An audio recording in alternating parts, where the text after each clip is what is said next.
Well, this week in our course, we're talking about regulatory and ethical considerations in pharmacy. And obviously, we've talked about the Food and Drug Administration as a big component of that. I'm very happy to have with us in this video recording Connie Jung. She's a pharmacist and a PhD as well. She is the Acting Associate Director for Policy and Communications in the Office of Drug Security, Integrity, and Recalls, which is also part of the Office of Compliance in the Center for Drug Evaluation and Research at FDA. Big, long title. A very important position, obviously. So, Connie, it's really a great pleasure to have you with us today. And we're going to start talking to you in this piece about the scope of FDA's activities as they relate to prescription drugs. So first of all, could you just start off by briefly describing what it is you do at FDA? Sure. As you mentioned, I'm currently the Acting Associate Director for Policy and Communications within our Office of Drug Security, Integrity, and Recalls. This office focuses on drug supply chain integrity to ensure that the drugs in the U.S. are safe, effective, and high quality. I work on policy development related to supply chain security, in addition to communication and educational outreach to the public and stakeholders on particular supply chain issues that may impact public health. Great. Well, Connie, I know you've done many different things, and we're going to talk about some of these roles here as we go through the next few minutes. But could we back up a little bit and ask you to just describe, how it is you prepared yourself that allowed you to get to this position you're in? Tell us a little bit about your training. Sure. Well, because FDA regulates drugs, much of what we do to ensure drug safety has a direct impact on pharmacy practice.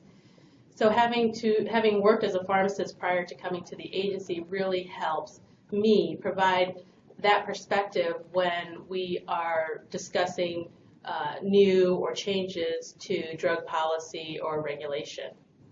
Once at FDA, I was able to gain experience in several areas, including toxicology research, bioequivalence reviews of generic drug applications, in addition to drug policy and regulation development.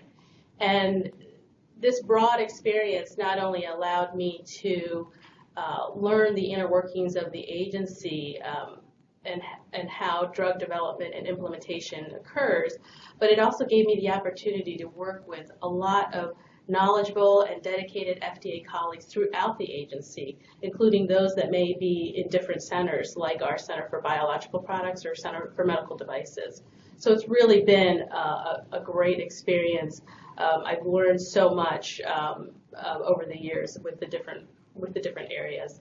Yeah, it sounds like it. Well, Connie, we've studied FDA in our course several times in the last few weeks, and we've learned that it started in the early 20th century, and there were many kind of legislative changes that kind of formulated FDA's authority and their focus of attention over throughout the 20th century and into this century.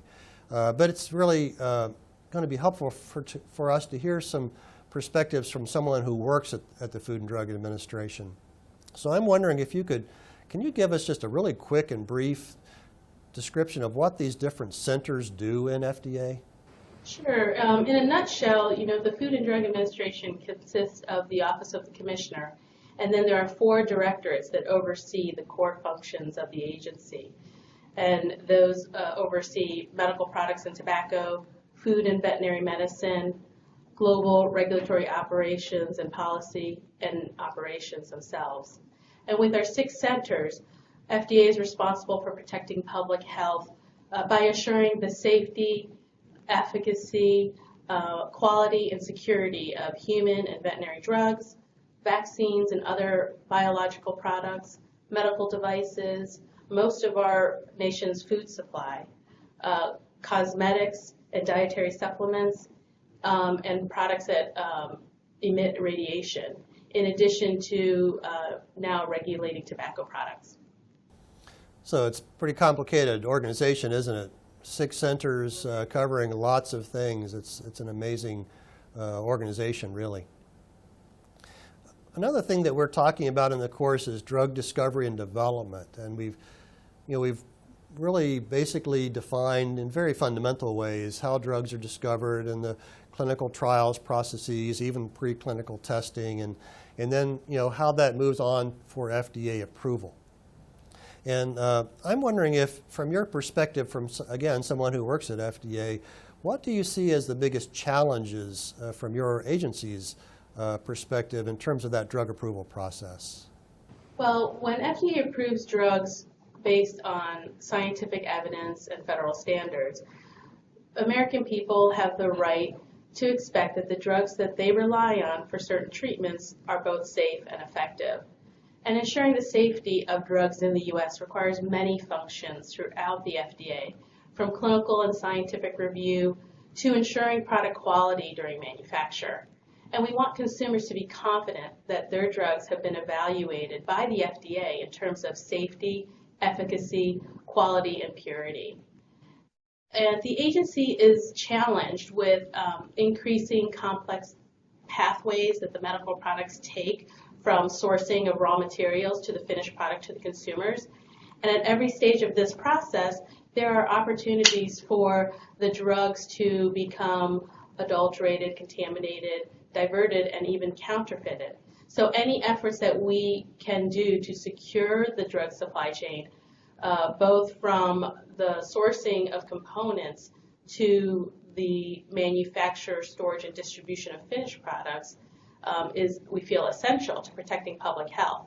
Because any breach at any point of this continuum could lead to potentially dangerous consequences for consumers. Yeah, it's a daunting task, isn't it? Yeah. So we think about this very complicated agency and all the 6 centers and all the work that you do, but there's reason for that complexity. It's a very complex problem with many different facets. So Connie, one more question in this module. Let me think about where FDA might be headed as we move forward. So we've come a long way since 1906 when FDA was kind of in its beginnings, and it's evolved into what it is today. But what do you see as we move ahead for this agency? Well, we have seen that our supply chains for FDA-regulated products are becoming more complex and global. So we recognize that to be successful to protect U.S. public health, we need to think, act, and engage more globally. Our interests must be broader than simply within our own borders. In response to increasing globalization, FDA has expanded its capabilities and authorities to better identify high-risk products before they come into the U.S. Also increasing certain types of foreign inspections. We've, of course, increased our collaboration with our international regulatory counterparts to help build global coalitions of regulators that are willing to focus on global supply chain integrity and security. Also to strengthen regulatory capacity in regions that may need it, and harmonize science-based standards in addition to leveraging knowledge and resources. And to help us do this more effectively, FDA has established additional offices in key international locations. So that whole kind of global health and kind of cooperation issue is a big issue, isn't it? And for FDA in the future, it sounds like it's going to be even bigger. Yes, indeed. I have some additional comments on this if you'd like to hear. Yeah, absolutely. So FDA received new authorities with the passage of the FDA Safety and Innovations Act in July of 2012, also known as FDASIA. And FDASIA established user fees that provide a steady and reliable income so that we can bring new products to market safely and quickly. In addition, there are provisions of FDASIA that enhance FDA's inspection authority and oversight of the drug supply chain. There are also provisions that enhance FDA's authorities related to drug approvals and patient access to new medical treatments, in addition to addressing drug shortages and adding efficiencies to the REMS, or Risk Evaluation Mitigation Strategies assessment. So we're working hard to implement many of these provisions of FDASIA. Yeah, that's an interesting addition because we're looking globally, but we also have to look domestically and make that process more efficient and safer and all those things as well, don't we? Right. Well, Connie, thank you so much. This discussion of FDA's role in prescription drug approval and sort of monitoring safety and all the things you've described for us is really very helpful. Thank you for being with us. Welcome. Glad to be here.